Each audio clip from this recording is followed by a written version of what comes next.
Oui. Matthieu. Ok, Matthieu 22. Matthieu 22, Oui. du verset 2 à 14. La parabole sur les noces Oui. du fils du roi. Oui. Il a invité des personnes et ces personnes-là ont trouvé des alibis pour ne pas aller aux noces du fils du roi. Oui. Du fils du roi. Et Alors, il a envoyé... Juste un instant. Est-ce que voilà le son est limpide et bon pour tout le monde? Est-ce qu'il y a un peu d'interférence ou de bruit? Pas du tout. Non, pour moi c'est bon. Ok, bon. On peut continuer.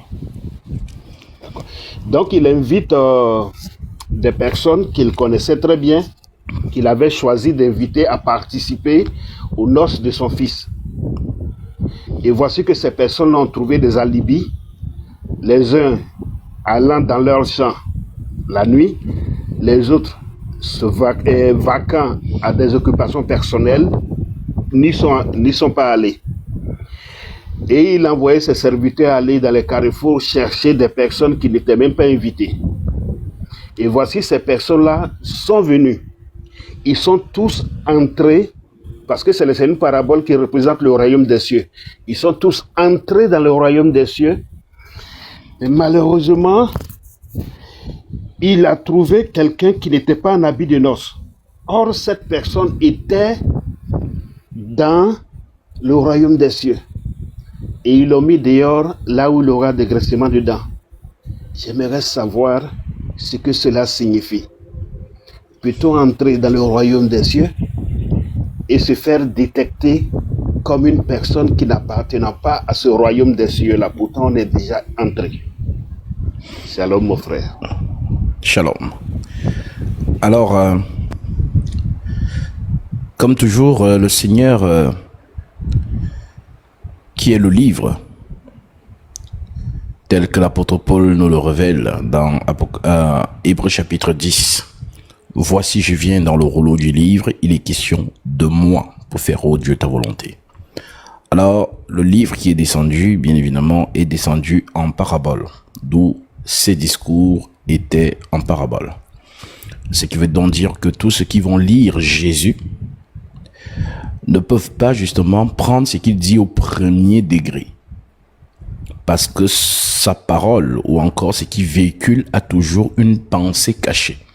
D'ailleurs, c'est ce que l'apôtre Paul illustre dans 1 Corinthiens chapitre 2, lorsqu'il dit « Les choses de Dieu sont des choses que l'œil n'a point vues, que l'oreille n'a point entendues et qui ne sont point montées dans le cœur de l'homme. Des choses que Dieu a préparées pour ceux qui l'aiment. Dieu nous les a révélées par l'Esprit, car l'Esprit sonde tout, même les profondeurs de Dieu. » Donc, le maître, en son temps, véhiculait beaucoup sa parole justement de manière codée. Donc, je répète, tous ceux qui vont lire dans Jésus, s'ils le prennent au premier degré, c'est qu'ils n'ont rien compris de ce qu'il a dit. Parce que ce n'est pas lui, dans ce rôle-là, qui doit donner la pensée céleste de ce qu'il dit.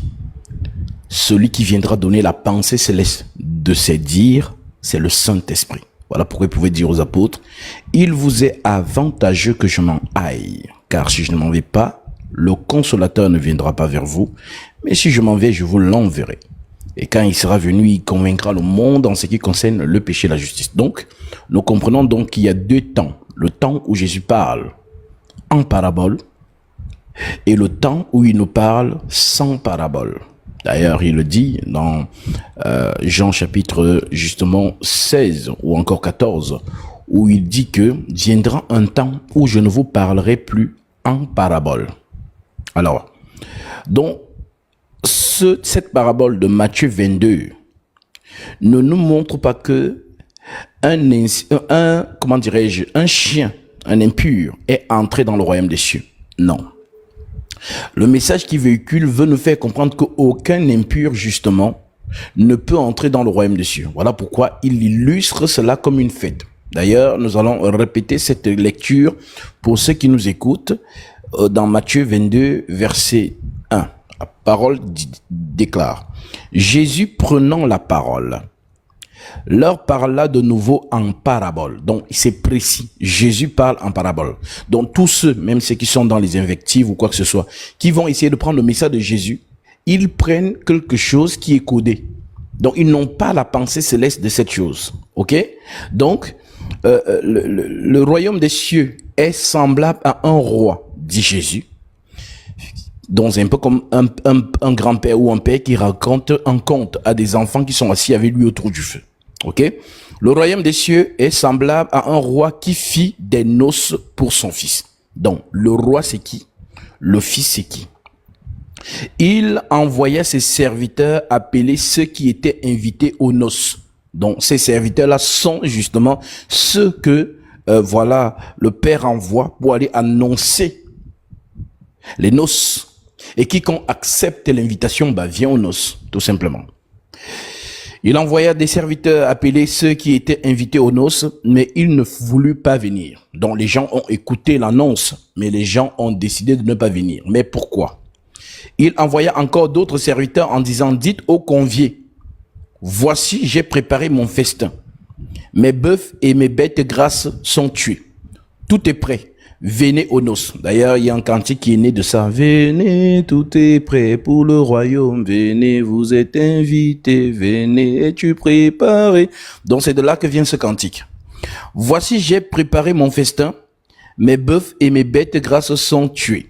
Tout est prêt. Venez aux noces. Celui-ci, mais sans s'inquiéter de l'invitation, ils s'en allèrent. Celui-ci a son champ. Donc, le champ veut dire son business. Ah non, je n'ai pas le temps pour Jésus. Voilà, j'ai mes choses à faire. Celui-ci n'a pas le temps pour Jésus. Donc, c'est ce qu'on illustre donc. Mais sans s'inquiéter de l'invitation, ils s'en allèrent. Celui-ci a son champ. Celui-là a son trafic. Les gens sont dans leur business. Les gens sont dans leurs occupations familiales et de leur vie. En d'autres termes, ils n'ont pas de temps pour Jésus, pour entendre l'invitation de Jésus. Et les autres se saisirent des serviteurs, les outragèrent et les tuèrent. Donc, les serviteurs qui sont envoyés inviter les gens pour venir à la fête, il y a même d'autres qui les arrêtent, qui les tabassent, qui les tuent. Un peu comme nous sommes vilipendés aujourd'hui, parce que nous proclamons le nom de Jésus. D'ailleurs, vous voyez, conspirator. Donc, exactement ce qui illustre la parabole. Maintenant, le roi fut irrité. Il envoya ses troupes, fit périr ses meurtriers et brûla leur ville. Alors il dit à ses serviteurs, les noces sont prêtes, mais les conviés n'en étaient pas dignes. Allez donc dans les carrefours. Ses serviteurs, allez donc dans les carrefours et appelez aux noces tout ce que vous trouverez. Donc nous comprenons que la première invitation, c'est Israël. Maintenant, ceux qui étaient conviés même, qui avaient les billets d'invitation, parce qu'il y a des gens, chez nous en Afrique, il y a ce qu'on appelle les je m'invite. Ça veut dire que lui, dès qu'il entend qu'il y a une fête quelque part, il n'a pas le billet, mais il va s'habiller comme s'il était invité. Et quand il part, il va entrer. Donc, on dit donc que, comme les premiers invités ont montré que eux ils sont préoccupés par leurs choses, ils n'ont pas le temps. Alors on envoie donc une deuxième vague, aller maintenant dans les carrefours. Voilà, que tu aies le billet, que tu n'aies pas le billet, viens seulement. Ok? On dit donc, allez donc dans les carrefours et appelez aux noces tout ce que vous trouverez. Ces serviteurs allèrent dans les chemins, rassemblèrent tous ceux qui trouvèrent méchants et bons. Méchant et bon. Et la salle des noces fut pleine de convives. Le roi entra pour voir ce qui était à table. Le roi entra pour voir ce qui était à table et il perçut là un homme qui n'avait pas revêtu un habit de noces. C'est donc là qu'il y a le nœud de la parabole. C'est là où il y a le secret, la clé de la parabole. L'habit de noces. Oui, tu es invité à la fête. Mais est-ce que tu as les habits de fête, les habits de noces? Alors, apparemment, donc tous ces convives qu'on a invités avaient l'habit de noces. Mais l'homme dont on désigne, on dit donc qu'il est entré, mais il n'avait pas d'habit de noces. Et nous savons que l'habit de noces, c'est quoi? Le Saint-Esprit. Ceux qui ont accepté Jésus ont revêtu Christ, c'est lui l'habit de noces. Donc tu ne peux pas entrer dans la fête de Jésus si tu ne crois pas en Jésus. Donc l'homme là, c'est quelqu'un qui n'a pas cru, mais qui s'est retrouvé à la fête. Mais le fait qu'il se retrouve à la fête, il ne saute donc pas aux yeux du roi. Supposons que nous sommes tous habillés en blanc, le roi lui-même. Mais toi, tu entres, tu es tout habillé en noir. Tu ne vas sauter aux yeux de personne. Voilà donc pourquoi le roi, vous le voit donc, et qu'est-ce qu'il dit? Il dit, mon ami, comment es-tu entré ici? Sans avoir un habit de noces. Cet homme eut la bouche fermée.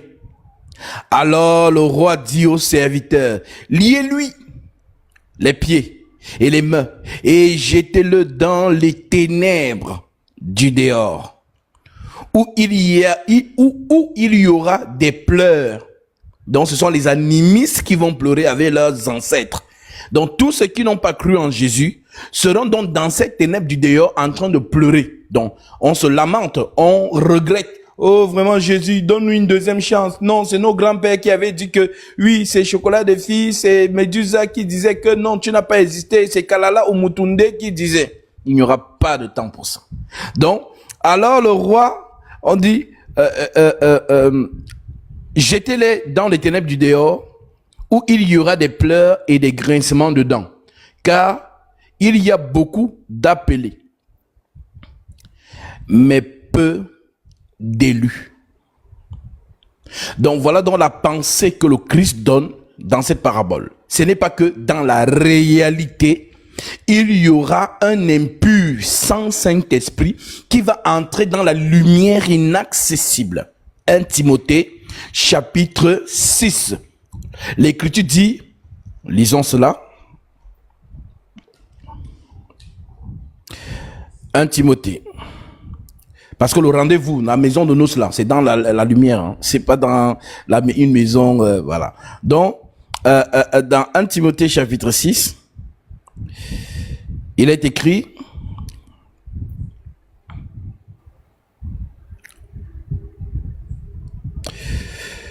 l'Écriture dit au verset 13, je te recommande devant Dieu qui donne la vie à toutes choses et devant Jésus-Christ qui fit une belle confession devant Ponce Pilate, de garder le commandement et de vivre sans tâche, sans reproche jusqu'à l'apparition de notre Seigneur Jésus-Christ, que manifestera en son temps le bienheureux et le seul souverain, le roi des rois et le Seigneur des seigneurs, qui seul possède l'immortalité, à qui appartient, qui seul possède l'immortalité,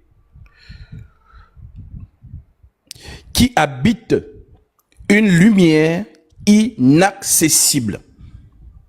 C'est là où je voulais en venir avec vous. Qui habite une lumière inaccessible. En d'autres termes, l'habit de noces que tu vois là, c'est l'habit de la lumière, le Saint-Esprit. Donc pour entrer dans la lumière inaccessible, tu dois être de la même matière que cette lumière. Donc dans la réalité des choses, personne celui qui n'a pas le Saint-Esprit ne peut pas entrer dans cette lumière.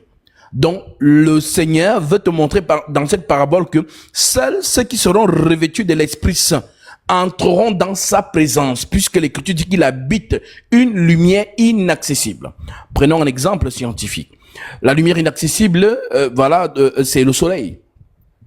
Personne ne peut entrer dans le soleil. Même si vous confectionnez quel genre de matière, même si la technologie avance comment, ils ne pourront pas faire une combinaison pour entrer dans le soleil. Alors, le soleil donc est une image de ce qui est encore plus élevé. Voilà donc pourquoi l'Écriture dit Dieu, donc Jésus-Christ, habite une lumière inaccessible que nul homme n'a vu ni ne peut voir, à qui appartient l'honneur et la puissance éternelle. Donc, oui mon frère, Ceux qui entreront dans cette fête de noces ou dans cette lumière, ce sont ceux à qui le Christ a donné son esprit. Maintenant, si tu n'as pas l'esprit du Christ, tu ne peux pas entrer dans cette lumière inaccessible. Voilà donc pourquoi faites beaucoup attention avec les paraboles. La parabole a toujours une pensée cachée. Ne la prenez pas au premier degré comme si, il dit qu'il y a quelqu'un qui est entré. Ça veut donc dire que dans la réalité des choses, quelqu'un entrera vraiment qui n'a pas le Saint-Esprit et après le Seigneur va lui dire, mais attends, tu as fait comment pour entrer ici? Sors, mettez-le dehors. Non, ça ne sera pas ainsi. Donc, voilà la pensée cachée de ce message que justement le Seigneur vient de permettre que je puisse te la donner. Alléluia, alléluia. Très heureux, merci beaucoup. Que le Amen. Seigneur te garde toujours sous sa grâce. Amen. J'ai Sois une béni. deuxième préoccupation, mais ça c'est par rapport à la langue, Oui. le parler en langue. Oui. J'ai lu 1 Corinthiens 14, 9. J'ai lu aussi 1 Corinthiens 14, 22. Et j'ai lu 1 Corinthiens 14, 27 à 28. Nous savons que lorsque le Saint-Esprit est descendu dans Acte 2, toutes ces personnes sur lesquelles le Saint-Esprit s'est répandu ont commencé à parler la langue compréhensible des personnes qui étaient présentes. Oui. Et la Bible dit quelque part que lorsque, en 1 Corinthiens 14, si les paroles sont distinctes et ne sont pas distinctes, nous serons comme des barbares par rapport à ceux qui nous écoutent. Le parler en langue. Est-ce que je suis francophone? Je m'exprime en français. S'il y a l'esprit descend sur moi, qu'il y a un chinois dans l'ensemble des saints et que le message que je dois, l'Éternel veut donner au travers de ma personne, est-ce que l'Éternel peut me permettre de m'exprimer en chinois? Est-ce que c'est ça le parler en langue? Non. D'accord. Voilà donc pourquoi, vous savez, dans ces choses, je vous ai dit, et je le répète encore, que ceux qui veulent mépriser, méprisent, mais ceux qui ont le discernement des esprits vont comprendre. Je suis le disciple du Seigneur Jésus-Christ en cette génération. Et je n'improvise pas. Si vous voulez, dites que je suis le Timothée de notre temps, qui a grandi au pied du ministère de l'apôtre Paul. Voilà pourquoi Paul pouvait lui dire, toi donc, mon enfant, fortifie-toi dans la grâce qui est en Jésus-Christ. Et ce que tu as entendu de moi, en présence de beaucoup de témoins, confie-le à des hommes fidèles qui soient capables de l'enseigner aussi à d'autres. Ça veut dire que Timothée n'improvise pas l'enseignement. Timothée ne répète que ce qu'il a reçu de l'apôtre Paul. Alors, beaucoup se sont improvisés dans cette génération ou des générations qui nous ont précédés et qui ont prêché du n'importe quoi. C'est ça que cette génération que vous voyez est donc victime de ces fausses prédications. Pourtant, les apôtres nous ont laissé les épîtres. Et ces épîtres sont la ligne de conduite de tous les chrétiens. Alors, vous avez vu dans cette génération qu'on apprend à certaines personnes à parler en langue. On leur demande de réciter comme un alphabet, comme un enfant qu'on apprend à lire l'alphabet. Répète après moi, Riri, Roro, Rara, Réré, Bobo, Baba, mélange le tout et ça donne Riroro, Rarara, bébé. Alors, les gens ont beaucoup de personnes dans cette génération qui disent qu'ils parlent en langue, ont reçu leur parole en langue de cette manière. D'ailleurs, c'est devenu comme une trend de TikTok. On te pose la question, est-ce que tu parles en langue? Tu dis oui, parle un peu en langue. La personne commence donc à faire ces choses. Ça vient donc de qui? Ça vient donc de ces personnes qui sont appelées hommes de Dieu aujourd'hui. Les Marcelo Tounassi, qui font les mêmes choses. Les Ivan Castano. Les, justement, Joël Tatou, ainsi de suite. Alors, Dans les Saintes Écritures, le signe de l'Esprit Saint évident, c'est lorsque le frère ou la sœur reçoit l'Esprit du Père. Homme de Dieu, s'il vous plaît, est-ce que je peux intervenir sur ce que vous venez de parler? Je termine de répondre au frère après, justement, s'il y a peut-être quelque chose à dire là-dessus, tu vas reprendre, à moins que ce soit une question dans la question. Non, d'accord. Vous pouvez Voilà. continuer alors. Merci beaucoup. Merci. Donc, voilà donc pourquoi, avant de parler du parler en langue dans le Nouveau Testament, il faut d'abord nous montrer le parler en langue dans l'Ancien Testament. Est-ce que nous voyons là-bas un parler en langue dans l'Ancien Testament? Ceux qui lisent avec les yeux charnels ne voient pas le parler en langue. Mais ceux qui lisent avec les yeux spirituels voient le parler en langue. Et on dit que le parler en langue, ce n'est pas la langue de l'homme, c'est la langue de l'esprit. Alors, prenons un cas de figure factuel. On montre d'abord le parler en langue dans l'Ancien Testament. Nous prenons Exode.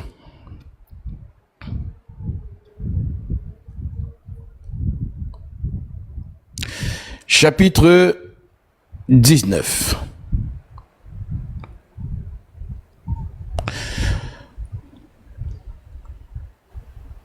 Je prends à partir du verset 4. Et l'Éternel dit à Moïse, voici je viendrai vers toi dans une épaisse nuée. Oui. Afin que le peuple entende quand je te parlerai. Donc Dieu va parler avec Moïse. Et le peuple va entendre Dieu parler avec Moïse. Maintenant, on va voir en quelle langue ils ont parlé. Et qu'il ait toujours confiance en toi. Moïse rapporta la parole du peuple à l'Éternel. Que, le peuple, l'Éternel nous donne rendez-vous. Et l'Éternel dit qu'il va venir me parler. Comme vous dites que je ne suis pas homme de Dieu. Parce que le peuple parfois doutait de Moïse.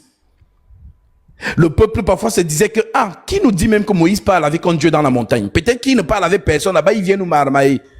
Alors comme Dieu entend les murmures, il voit donc qu'il y a des gens dans le peuple qui doutent de Moïse. Alors qu'est-ce que Dieu dit? Dieu dit donc à Moïse que, ok, donne-leur rendez-vous. Je vais venir et je vais te parler directement. Comme ça, ils vont entendre.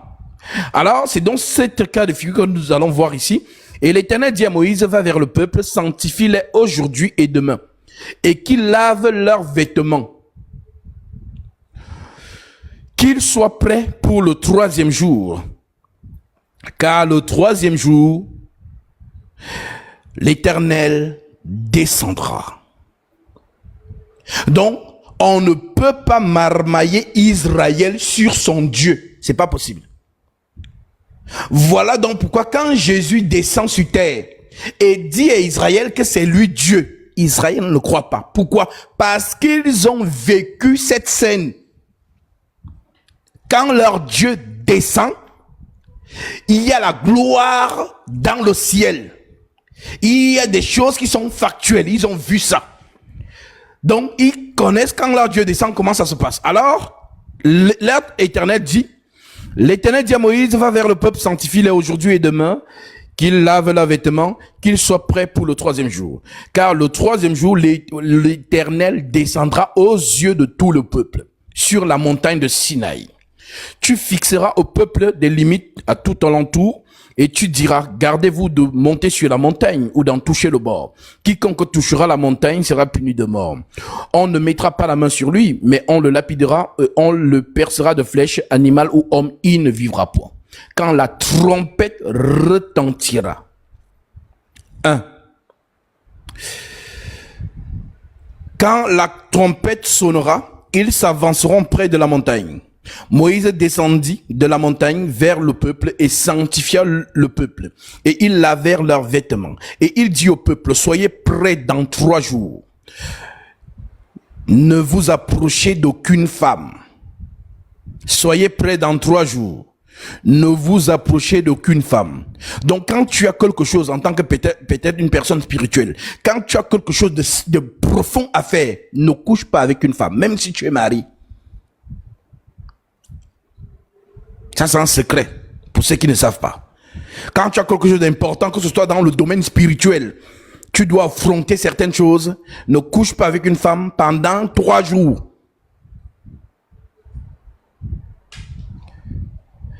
Alors les femmes vont se poser la question en ce moment, qu'est-ce qu'il y a sur nous? Pourquoi on ne nous touche pas? Ce sont les mystères. Voilà. Donc votre corps est fait pour épuiser l'homme.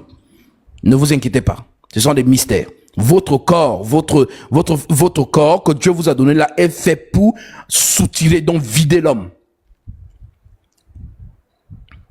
Ceux qui voudraient comprendre les profondeurs là-dedans, ça sera dans un autre live, vous pourrez poser votre question. Moïse descendit de la montagne vers le peuple, il sanctifia le peuple, il lavèrent leurs vêtements et il dit au peuple, soyez prêts dans 3 jours, ne vous approchez d'aucune femme. Le 3e jour, au matin, il y eut des tonnerres, des éclairs et une épaisse nuée sur la montagne. Le son de la trompette retentissait fortement. Et tout le peuple qui était dans le camp fut saisi d'épouvante, la peur. Moïse fit sortir le peuple du camp à la rencontre de Dieu. Et ils se placèrent au bas de la montagne. La montagne de Sinaï était toute en fumée, parce que l'Éternel y était descendu, au milieu du feu.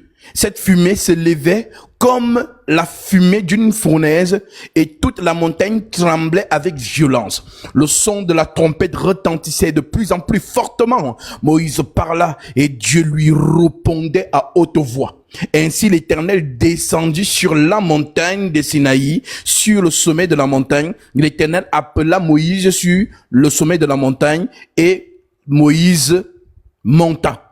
L'Éternel dit à Moïse, descends vers le peuple. Fais-lui la défense expresse de ne pas se précipiter vers l'Éternel pour regarder, de peur qu'un grand nombre d'entre eux ne périssent, que les sacrificateurs qui s'approchent de l'Éternel se sanctifient aussi, de peur que l'Éternel ne les frappe de mort. Moïse dit à l'Éternel, le peuple ne pourra pas monter sur la montagne de Sinaï, car tu nous as fait la défense expresse en disant, fixe des limites autour de la montagne et sanctifie-la. L'Éternel lui dit, va, descends, tu monteras ensuite avec Aaron, mais que le sacrificateur et le peuple ne se précipitent point pour monter vers l'Éternel, de peur qu'il ne les frappe de mort. Moïse descendit vers le peuple et lui dit ces choses. Maintenant, cet événement que nous venons de lire, lorsque nous prenons Deutéronome, chapitre 18, au verset 9, je prends même le verset 15 directement, il est écrit, l'Éternel ton Dieu te suscitera du milieu de toi un prophète comme moi. Moïse, vous l'écouterez, il répondra ainsi à la demande que tu fis à l'Éternel ton Dieu, à Horeb, le jour de l'assemblée, quand tu disais que je n'entende plus la voix de l'Éternel. L'Éternel a parlé ce jour-là. Israël a entendu. Et Israël dit ce jour-là que je n'entende plus. Parce que quand Dieu parle, c'est le tonnerre. On ne comprend pas. Que je n'entende plus la voix de l'Éternel, mon Dieu. Et que je ne vois plus ce grand feu. Afin de ne pas mourir. L'Éternel me dit, ce qu'ils ont dit est bien. Je leur susciterai d'entre leurs frères un prophète comme toi. Donc, si Dieu n'est plus descendu sur terre, dans cette manifestation, c'est parce que Israël lui a dit non, nous ne voulons plus que tu descendes. Nous ne voulons plus t'entendre parler parce que tu es violent. Alors, nous voulons que ce soit Moïse qui nous parle. Alors Dieu leur dit, je vais donc vous donner un prophète comme Moïse. Voilà donc pourquoi, quand Dieu descend sur terre, il descend à la personne de Jésus, qui ne fait pas peur. Voilà donc pourquoi, j'ai donc voulu vous montrer, dans l'Ancien Testament, que Dieu a parlé avec son peuple. Mais quand Dieu parle avec son peuple, ce sont les tonnerres. Et la seule personne qui peut traduire le tonnerre, c'est Moïse.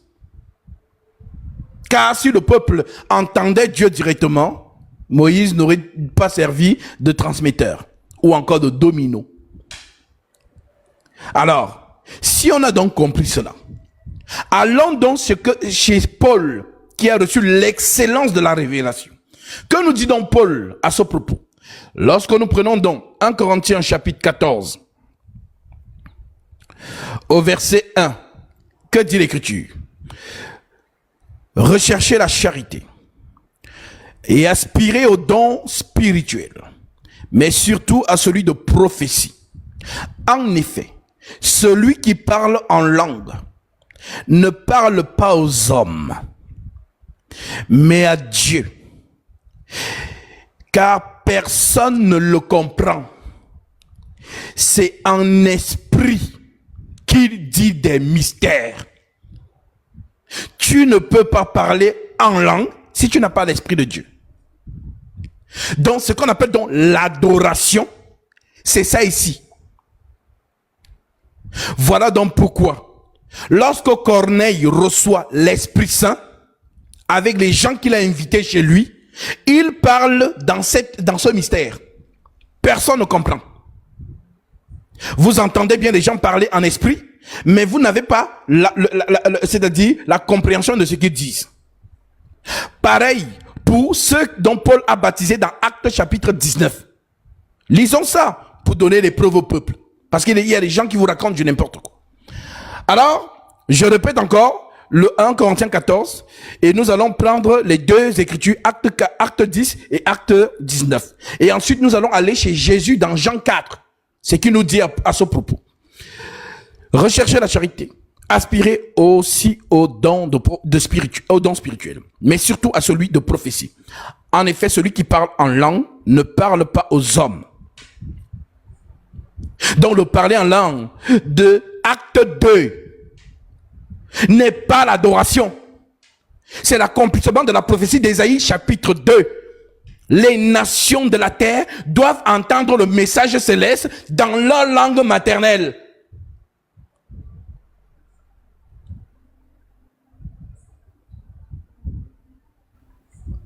En effet, celui qui parle en langue ne parle pas aux hommes. Mais dans Acte 2, ils ont parlé à qui? Aux hommes. En effet, celui qui parle en langue ne parle pas aux hommes, mais à Dieu, car personne ne le comprend. Et c'est en esprit qu'il dit des mystères. Celui qui prophétise, au contraire, parle aux hommes, les édifie, les exhorte, les console. Celui qui parle en langue s'édifie lui-même. Celui qui prophétise édifie l'église. Je désire que vous parliez tous en langue. C'est un souhait. Ce n'est pas un ordre. Voilà pourquoi on n'ordonne pas. Parlez tous en langue, comme le font les Marcelo, les Ivan Castano, ceux qui ont vu déjà quand ils font leur truc là. Parlez tous en langue. On n'ordonne pas de parler en langue. Donc, Paul souhaite, il désire que, voilà, tout le monde arrive à ce niveau. Je souhaite que vous parliez tous en langue. Je désire que vous parliez tous en langue. Mais encore plus que vous prophétisiez. Celui qui prophétise est plus grand que celui qui parle en langue, à moins que ce dernier n'interprète pour que l'église reçoive l'édification. Voilà donc pourquoi il y a ce qu'on appelle le don de l'interprétation. Quelqu'un qui a appris l'anglais à l'école, il arrive, quelqu'un parle anglais, par exemple, voilà, il vient des États-Unis ou de Londres, il commence à parler en langue. Le frère qui a fait l'anglais à l'école commence justement à traduire. C'est un don. C'est pas un don. Il a appris. Pareil pour celui qui parle espagnol, ou qui parle chiluba, ou qui parle n'importe quelle langue sur la terre. Mais en ce qui concerne l'église, il y a le don de l'interprétation. Ce ne sont pas les facultés de l'homme, ce sont les facultés de l'Esprit Saint. Et tout ce qui est d'ordre de l'Esprit Saint, l'homme n'a pas sa main dessus. Voilà pourquoi quelqu'un ne peut pas décider de lui-même de parler en langue. Ce n'est pas possible. C'est sous l'action de l'Esprit Saint, selon son bon vouloir, que l'homme ou la sœur peut parler en langue. Personne ne peut décider de lui-même de parler en langue quand il veut. Si on vous a fait croire ça, ou certaines personnes vous ont fait ça, ce sont des menteurs. Ils n'ont pas le Saint-Esprit. Alors, Et maintenant, frère, voilà l'apôtre Paul, justement, sur la question que tu as soulevée. Et maintenant, frère, de quelle utilité vous serez si je venais en vous parlant en langue? Et si je ne vous parlais pas par révélation, par connaissance, par prophétie ou par doctrine? Si les objets inanimés rendent un son comme une flûte ou une harpe, ne rendent pas un son distinct, comment reconnaîtra-t-on ce qui est joué sur la flûte ou la harpe? Et si la trompette rend un son confus, qui se préparera pour le combat? En d'autres termes, de quoi est-ce que Paul parle? Pour savoir de quoi il parle, Paul ici est en train de se référencier en Nombre chapitre 10. Car lorsque Moïse convoquait le peuple, il y avait deux trompettes, une trompette d'or et une trompette en argent. Et les différentes tonations de trompettes, le peuple savait si on les appelle pour écouter la parole, ou si on les appelle pour leur dire que il y a un peuple barbare qui va nous assaillir, préparez-vous au combat. Donc si tu fais l'erreur de mal sonner la trompette et que le son est confus, on ne sait pas pourquoi on entend le bruit de la trompette. Est-ce que c'est la guerre ou est-ce qu'on doit aller justement au culte? Voilà donc pourquoi Paul parle si les objets inanimés qui rendent un son comme une flûte ou une harpe ne rendent pas un son distinct, comment reconnaîtra-t-on ce qui est joué dans la flûte ou la harpe? Et si la trompette rend un son confus, qui se préparera au combat? De vous, de même vous, si par la langue vous donnez par une parole distincte, comment saura-t-on ce qui vous dites? Car vous parlez en l'air. Quelque nombreuses que puissent être dans le monde de diverses langues, il n'y en a aucune qui ne soit une langue intelligible. D'ailleurs, vous retrouvez ça dans le livre d'Ézéchiel. Si donc je connais pas le sens de la langue, je serai un barbare pour celui qui parle, et celui qui parle sera un barbare pour moi. De même vous, puisque vous aspirez aux dons spirituels, que ce soit pour l'édification de l'Église, que vous cherchez à en posséder. C'est pourquoi que celui qui parle en langue prie aussi pour avoir le don d'interpréter. Alléluia. Donc l'église n'est pas le désordre. Si l'esprit saisit une sœur ou un frère en esprit et que celle-ci commence à proclamer des oracles en esprit, alors si Dieu veut que le peuple reçoive la signification de ce qu'elle dit, il y aura donc le don de l'interprétation qui sera donné, soit par la sœur elle-même, ou soit par un frère ou une sœur qui va entendre. Cela arrivé plusieurs fois. Ou une sœur peut-être est saisie en esprit, une autre sœur entend.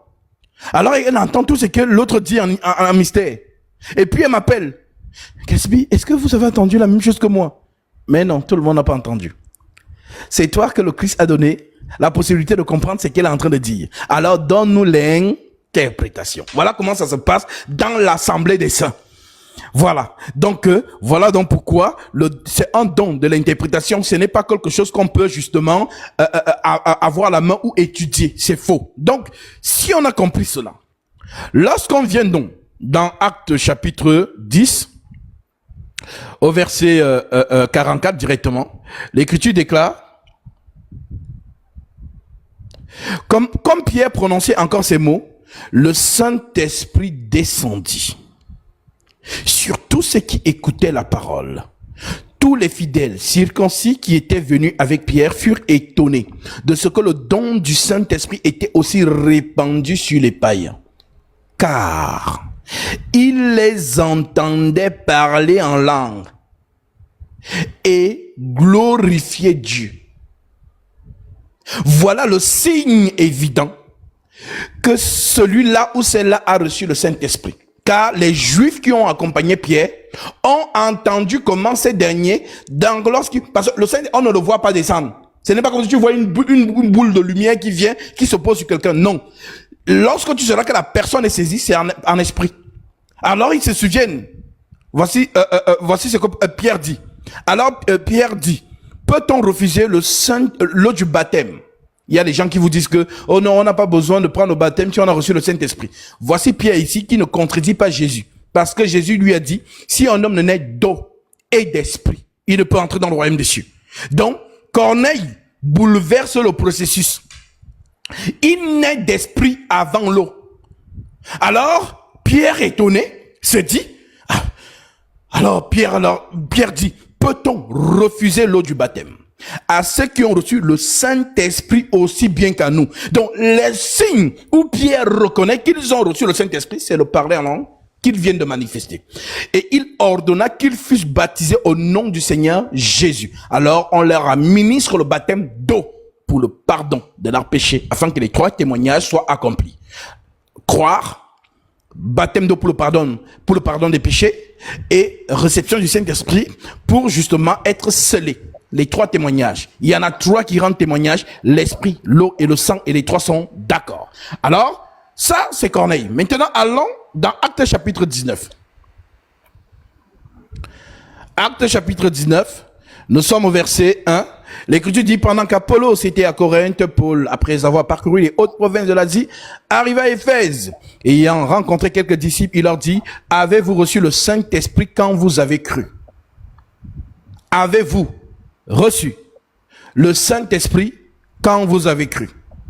Il lui répondit, nous n'avons pas entendu dire qu'il y ait un Saint-Esprit. En d'autres termes, on n'a pas le Saint-Esprit. Il dit, de quel baptême avez-vous donc été baptisé? Il lui répondit, du baptême de Jean. En d'autres termes, le baptême de Jean ne donne pas le Saint-Esprit. Le baptême de Jean prépare le peuple juif à accueillir le Messie. De quel baptême avez-vous donc été baptisé? Il répondit, du baptême de Jean. Alors Paul leur dit, Jean a baptisé du baptême de la repentance, disant au peuple de croire en celui qui venait après lui, c'est-à-dire en Jésus. Sur ces paroles, ils furent baptisés au nom du Seigneur Jésus. Donc Paul administre à ses disciples le baptême d'eau au nom de Jésus. Lorsque Paul leur eut imposé les mains, le Saint-Esprit vint sur eux et ils parlaient en langue et prophétisaient. Ils étaient en tous environ 12 hommes. Que personne ne vous marmaille. Oh, ce n'est pas parce que tu ne parles pas en langue que tu n'as pas encore reçu. Prie. Tu ne l'as pas encore reçu. Il faut prier. Dis à Dieu que Dieu... quand je vous lis les Écritures, je vois que quand eux ils recevaient le Saint-Esprit, voici ce qui se passait. Seigneur, donne-moi le Saint-Esprit. Tranquillise-moi. Prie.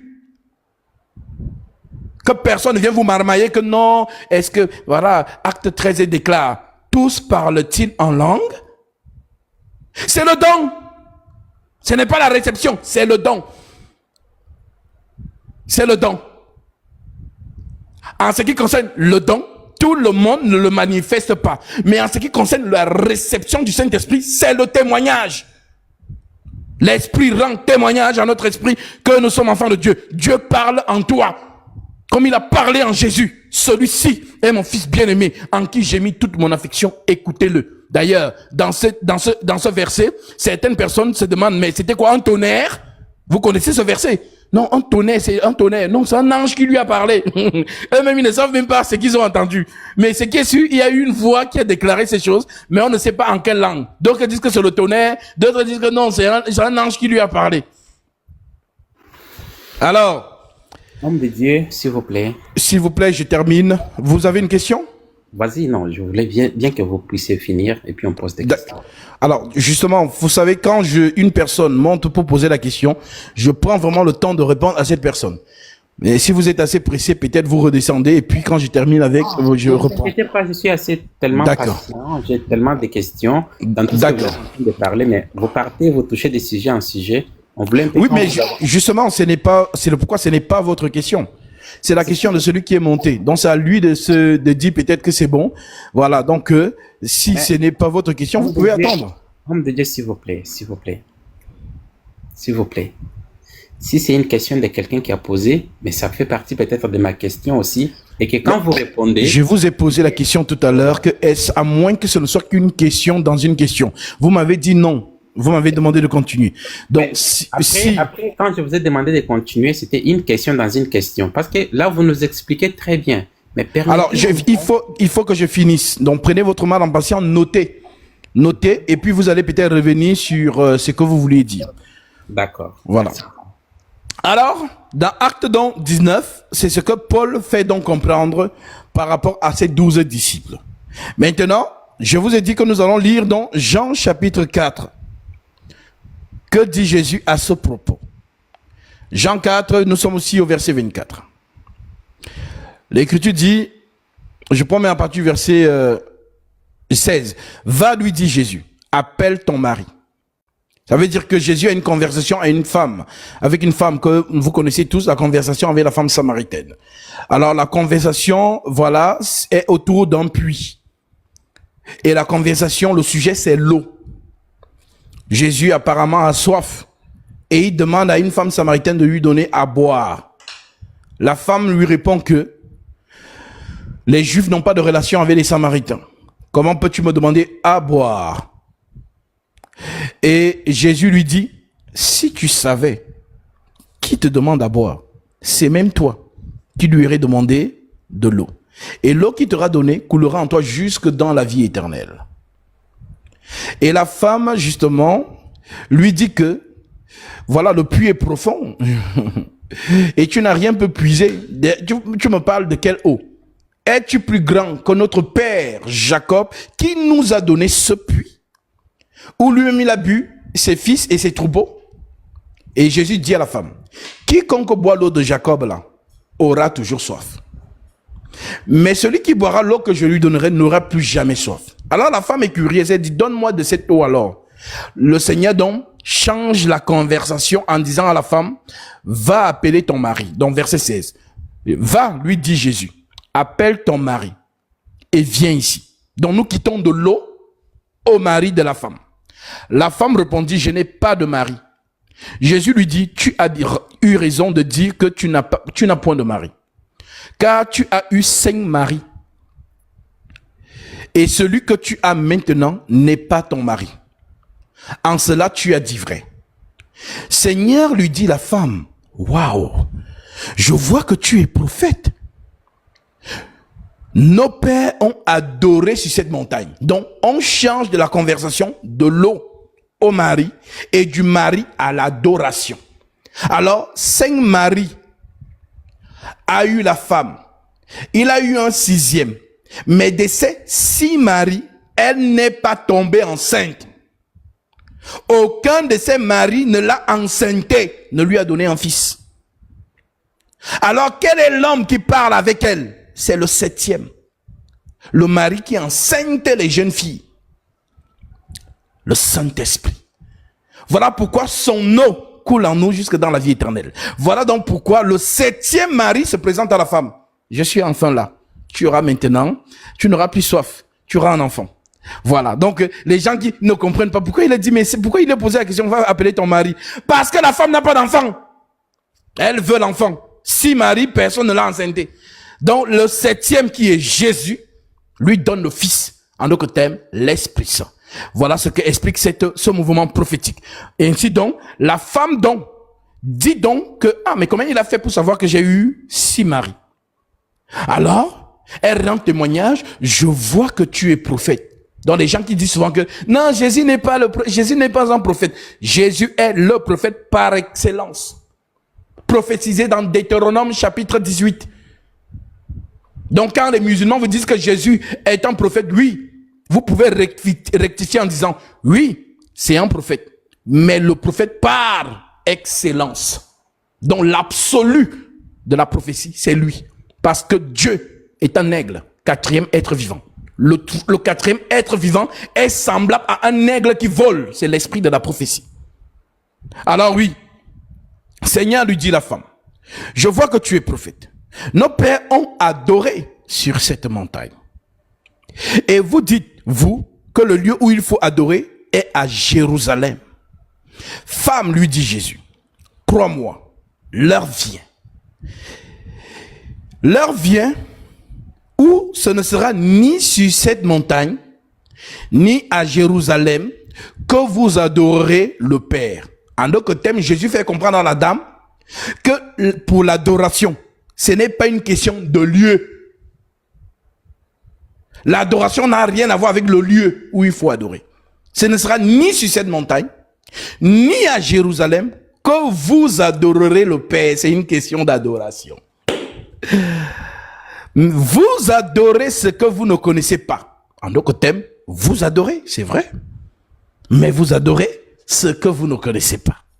C'est la précision. Il continue en disant, nous adorons ce que nous connaissons. Car le salut vient des Juifs. Mais l'heure vient. Et elle est déjà venue.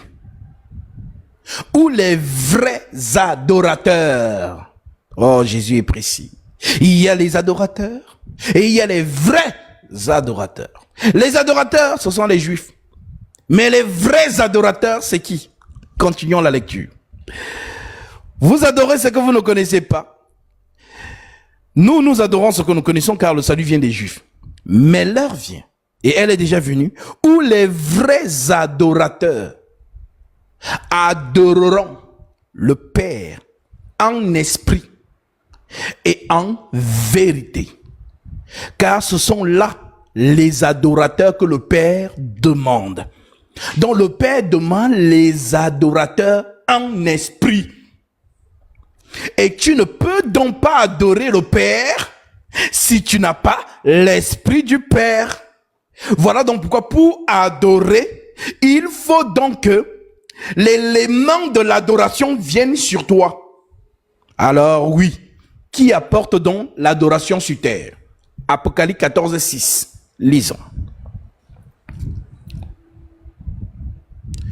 Apocalypse 14, 6 déclare: Je vis un autre ange qui volait par le milieu du ciel, ayant un évangile éternel, pour l'annoncer à tout habitant, à toute nation, à toute tribu, à toute langue, à tout peuple, disant: craignez Dieu et donnez-lui gloire, car l'heure de son jugement est arrivée, est venue, et adorez celui qui a fait le ciel, la terre et les sources d'eau. Donc, qui apporte l'adoration? C'est celui qui vole par le milieu du ciel, l'ange de lumière. Et cette écriture d'Apocalypse 14, 6 s'accomplit dans où? Actes chapitre 2. Voilà donc pourquoi le jour où le Saint-Esprit descend dans la chambre haute, il parle en langue. Maintenant, lorsqu'ils descendent au milieu du peuple, ils accomplissent ici Ésaïe 2. Voilà donc pourquoi le reste des nations de la terre doivent entendre parler de Dieu dans leur langue maternelle. Lisons cela. Ésaïe chapitre 2, verset 1. Prophétie d'Ésaïe, fils d'Amos, sur Juda et Jérusalem. Il arrivera dans la suite des temps que la montagne de la maison de l'Éternel sera fondée sur les sommets de montagne, qu'elle se lèvera par-dessus les collines, et que toutes les nations y afflueront. Toutes les nations y afflueront. Des peuples s'y rendront en foule et diront: venez et montons à la montagne de la maison de l'Éternel. Montons à la montagne de l'Éternel, à la maison du Dieu de Jacob, afin qu'il nous enseigne ses voies et que nous marchions dans ses sentiers. Car de Sion sortira la loi, la parole de Dieu. Malachie 2,7. Les lèvres du sacrificateur doivent garder la science. Et c'est à sa bouche qu'on demande la loi, car il est un envoyé de l'Éternel des armées. Et l'envoyé, c'est l'ange de lumière, tel que Jésus le disait: il vous est avantageux que je m'en aille, car si je m'en vais pas, le consolateur ne viendra pas vers vous. Mais si je m'en vais, je vous l'enverrai. Donc c'est lui ici. Voilà. Des peuples s'y rendront en foule et diront: venez et montons à la montagne de l'Éternel, à la maison du Dieu de Jacob, afin qu'il nous enseigne ses voies et que nous marchions dans ses sentiers. Car de Sion sortira la loi et de Jérusalem la parole de l'Éternel. Allons donc vérifier si la parole de l'Éternel est sortie à Jérusalem. Nous terminons donc par Actes chapitre 2 au verset 30, Acte 2. Prenons le verset 1. Le jour de la Pentecôte, ils étaient tous ensemble dans le même lieu. Tout à coup, il vint du ciel un bruit comme celui d'un vent impétueux et remplit toute la maison où ils étaient assis. Des langues semblables à des langues de feu leur apparurent séparées les unes des autres et se posèrent sur chacun d'eux. Et ils furent tous remplis du Saint-Esprit et se mirent à parler en d'autres langues selon que l'Esprit leur donnait de s'exprimer. Or, il y avait en séjour à Jérusalem des Juifs pieux, des hommes pieux, de toutes les nations qui sont sous le ciel. Au bruit qu'ils ont entendu, je reprends le verset 5. Or, il y avait en séjour à Jérusalem des Juifs, virgule, des hommes pieux, virgule, de toutes les nations qui sont sous le ciel. Donc, un clin d'œil aussi aux animistes. Les Africains étaient à Jérusalem le jour où le Saint-Esprit est descendu. Voilà donc pourquoi Ésaïe 2, on dit que toutes les nations y afflueront à Jérusalem. Voici donc l'accomplissement ici. Pourquoi? Parce que ce jour-là, la parole de Dieu descend donc à Jérusalem. Or, il y avait en séjour à Jérusalem des Juifs, virgule, hommes pieux, virgule, de toutes les nations qui sont sous le ciel. Au bruit qui eut lieu, la multitude accourut et fut confondue parce que chacun les entendait parler dans sa propre langue. Ils étaient tous dans l'étonnement et la surprise et se disaient les uns aux autres, voici ces gens qui parlent. Ne sont-ils pas tous Galiléens? Et comment les entendons-nous parler dans notre propre langue? À chacun.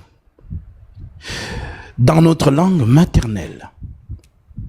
Perthes, Mèdes, Élamites, ceux qui habitent la Mésopotamie, la Judée, la Cappadoce, le Pont, l'Asie. Tout ça, ce sont des langues. Hein. La Cappadoce, le Pont, l'Asie, la Phrygie, la Pamphylie, l'Égypte, les Africains, l'Égypte. Ils étaient ce jour-là à Jérusalem. Les gens qui vous disent que non, ce sont les colons qui ont apporté la parole de Dieu en Afrique. C'est faux.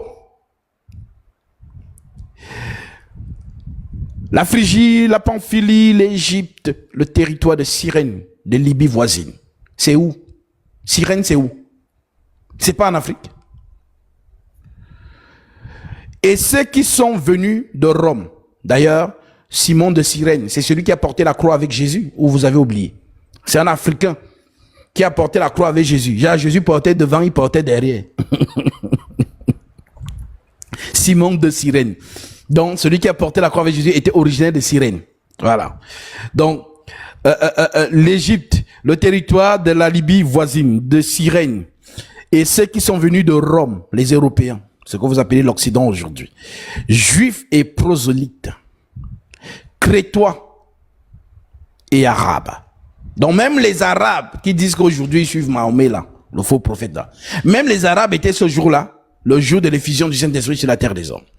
Crétois et Arabes, comment les entendons-nous parler des merveilles de Dieu? Ils étaient tous dans l'étonnement. Et ne sachant que penser, ils disaient, ils disaient les uns aux autres, que veut dire ceci? Mais d'autres se moquaient et disaient, ils sont pleins de vin doux. En autre terme, ils sont bourrés. Alors Pierre, se présentant avec les 11. Pierre, se présentant avec les 11. On ne dit pas Pierre se présentant avec les 120. Non. Pierre se présentant avec les 11. Puisque dans la chambre haute, ils étaient 120. Et ce n'est pas un chiffre anodin. Car le 0 ne se compte pas dans la spiritualité. Donc en réalité, il n'y avait que 12. Voilà. Voilà donc pourquoi si les 12 pierres sont rebâties pour former l'autel, bah forcément le feu descend. Voilà pourquoi le feu ne pouvait pas descendre tant qu'on n'avait pas remplacé Judas Iscariote. Dès lors qu'on remplace Judas Iscariote, le feu descend. Et c'est lui le Saint-Esprit. Alors Pierre se présentant avec les 11. Donc Pierre plus les 11, ça fait 12. Pierre se présentant avec les 11, éleva la voix et leur parlant en ces thèmes: hommes juifs, et vous tous qui séjournez à Jérusalem, sachez ceci, prêtez l'oreille à mes paroles. La parole de l'Éternel viendra de Sion. J'espère que vous avez compris et que nulle personne ne vienne encore vous mettre la confusion dans l'esprit. Acte 2, c'est l'accomplissement de Acte d'Ésaïe chapitre 2. Et en Corinthiens chapitre 14, on parle de l'adoration. Voilà donc pourquoi pour adorer le Père, il faut que l'Esprit du Père soit en toi. Voilà donc pourquoi, lorsque l'Esprit du Père est en toi, même à chaque fois que tu pries, Romains chapitre 8, 26 s'accomplit. Nous ne savons pas ce qui nous convient de demander dans nos prières, mais l'Esprit lui-même intercède par des soupirs inexprimables. Et celui qui sonde les cœurs connaît quelle est la pensée de l'Esprit, car c'est selon Dieu qu'il intercède en faveur des saints. Alors oui, ma sœur, oui, mon frère, tu es saint lorsque tu as reçu l'Esprit du Père. Et c'est cet esprit qui rend témoignage en toi. C'est cet esprit qui te justifie en permanence, peu importe le péché que tu fais. C'est l'intercesseur en toi qui te justifie en permanence. Voilà pourquoi il est écrit, il n'y a plus de condamnation pour ceux qui sont en Jésus-Christ. Donc mon frère, j'espère que tu as compris et que le Seigneur soit glorifié. Alléluia, alléluia, alléluia. Que la grâce de l'Éternel demeure toujours sur toi. Et quiconque n'est pas d'accord, oui. Il faut dire à ces personnes débat télévisé. Parce qu'il faut afficher tous ces faux hommes de Dieu maintenant en mondovision. Tu sais, quand tu es dans le débat, tu sais, quand tu es à la télé, à la télé, il n'y a personne. Tu es livré à toi-même. Donc, si tu ne maîtrises pas il n'y a pas le temps. Il n'y a pas le temps. Aucun supporter. Voilà. Donc, il y a le journaliste. Vous êtes face à face. Donc, si là-bas, il n'y a pas de... donc, c'est ça, en fait, quand vous entendez souvent que certaines personnes perdent leurs moyens devant les caméras. Moi, j'ai été footballeur professionnel, donc j'ai joué devant des foules. Donc, les yeux des gens, je domine l'audience parce que je l'ai fait. Dans mon passé de footballeur, j'ai joué devant 30 000 personnes. Voilà, donc, lorsqu'on cante mon nom, on dit, ok, on cante. Dès que je marque le but, tout le monde, vous savez ce que ce bruit-là fait? Tu te sens comme si tu... Donc, le Seigneur m'a préparé. Voilà pourquoi je domine la foule. Voilà, même s'il y a 1 million de caméras, je vous domine en même temps. Parce que non seulement j'ai la maîtrise, c'est-à-dire que même celui que les gens avaient peur là-bas au Gabon, vous avez vu combien de personnes faire ça, jaillir là-bas comme ça?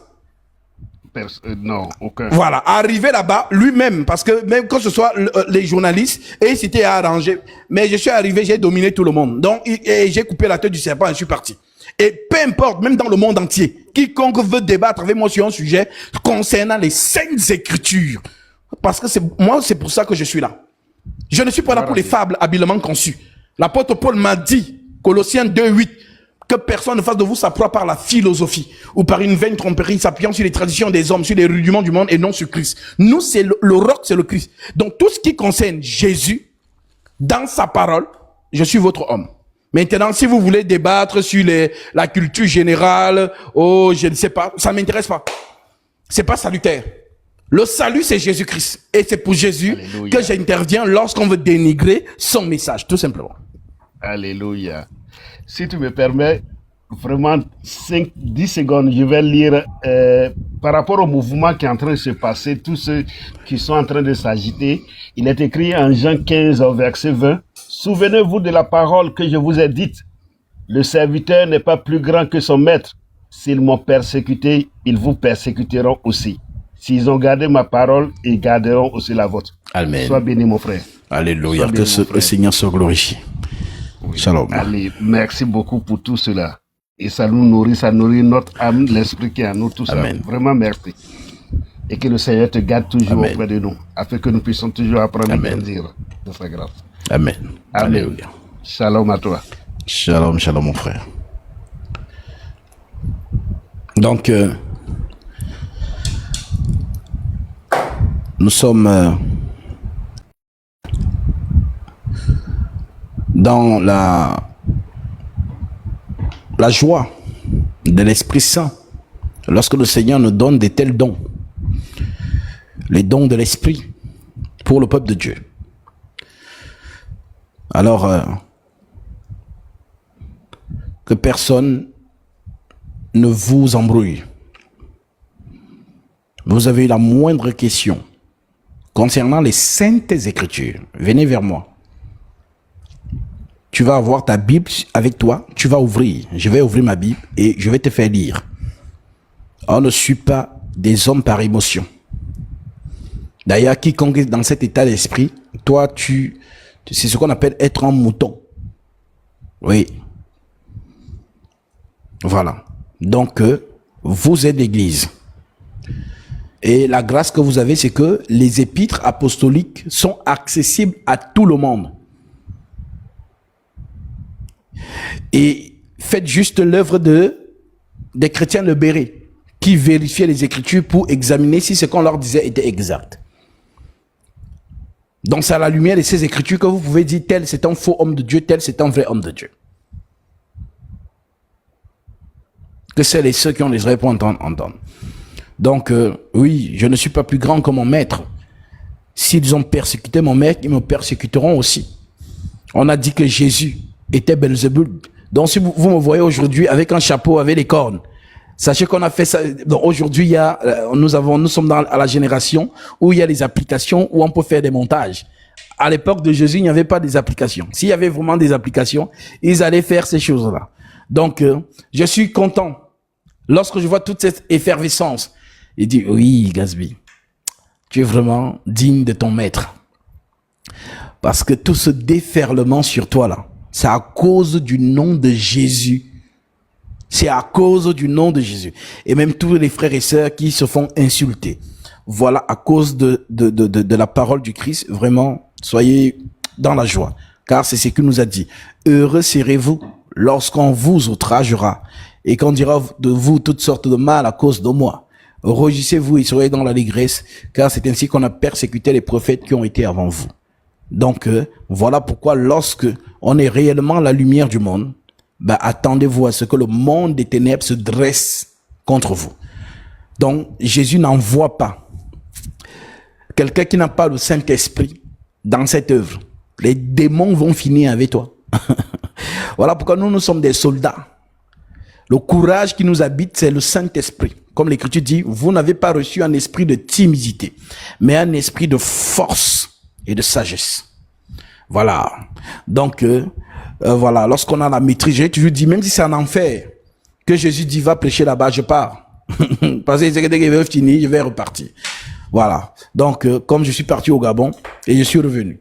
Maintenant, il y a quelques Nganga qui m'écrivent que, oh, je reviens encore au Gabon, tu vas voir. Mais j'étais là, vous avez fait quoi?